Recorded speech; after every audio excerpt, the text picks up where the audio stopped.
የ2024-25 የውድድር ዘመን መጨረሻው እየተቃረበ ነው። እስኪ ወደ ኋላ ተመልሰን በዚህ ዘመን በአውሮፓ ዙሪያ አስደናቂ እድገት ያሳዩ ወጣት ተጫዋቾችን እንመልከት። በባለፈው የውድድር ዘመን በማንም የማይታወቁ ነገር ግን አሁን በእግር ኳስ ዓለም ላይ ታዋቂ ስሞች የሆኑ ተጫዋቾችን እናያለን።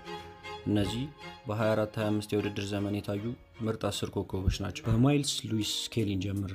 በውድድር ዘመኑ መጀመሪያ ማንም ሰው ይሄ ልጅ ማን እንደሆነ አያውቅም ነበር።